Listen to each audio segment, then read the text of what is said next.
नवरात्रि व्रत नियम। इन 10 नियमों के अनुसार करें उपवास। नवरात्रि में व्रत और उपवास के नियमों से ही करना चाहिए। व्रत नियमों का पालन करना जरूरी होता है। इन 9 नियमों में उपवास में कोई लोग खिचड़ी फलाहार आदि उपवास की चीज़ें खाते हैं। इसके अलावा व्रत रखने के कुछ नियम भी है, आओ जानते हैं इन नियमों को। पहला नियम, यदि आप नवरात्रि का उपवास रख रहे हैं तो ब्रह्मचर्य व्रत का पालन करें। यह आपका पहला नियम हुआ।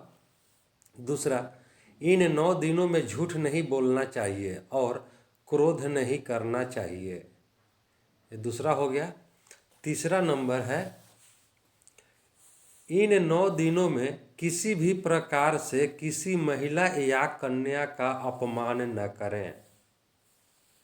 चौथा नंबर होगा, इन 9 दिनों में यदि आप उपवास नहीं भी कर रहे हैं तो भी आपको गुटखा पान, मदपान, मांस भक्षण और मसालेदार भोजन नहीं करना चाहिए। व्रत में बार बार जल पीने से भी बचना चाहिए।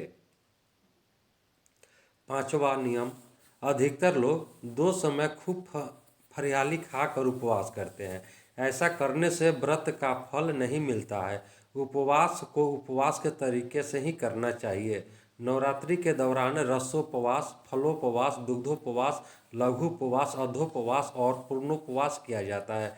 जिसकी जैसी क्षमता होती है वह ऐसा उपवास करता है।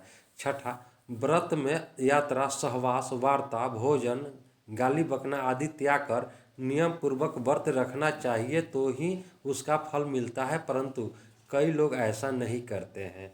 सातवां नंबर, अशौच अवस्था में व्रत नहीं करना चाहिए।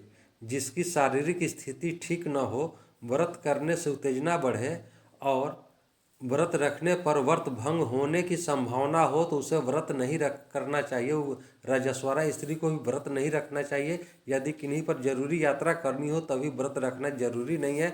युद्ध की जैसी स्थिति में भी व्रत त्याज्य है। आठवां, माता जी का व्रत रख कर शास्त्र सम्मत विधिवत पूजा अर्चना करना चाहिए। व्रत के बीच में ही तोड़ना नहीं चाहिए। यदि कोई गंभीर बात हो तो ही माता से क्षमा मांगकर ही व्रत तोड़ा जा सकता है। 9 नंबर, अधोपवास अर्थात यदि एक समय भोजन करने का व्रत ले रखा है तो यह भी जानना जरूरी है कि भोजन में क्या खान और क्या नहीं खाना चाहिए। जैसे नवमी के दिन लौकी नहीं खाते हैं। 10वां, सप्तमी, अष्टमी या नवमी के दिन व्रत का पारण कर रहे हैं तो व्रत का उद्यापन जरूर करें और 9 कन्याओं को भोजन कराकर उन्हें दक्षिणा देना चाहिए, तभी व्रत का फल मिलता है।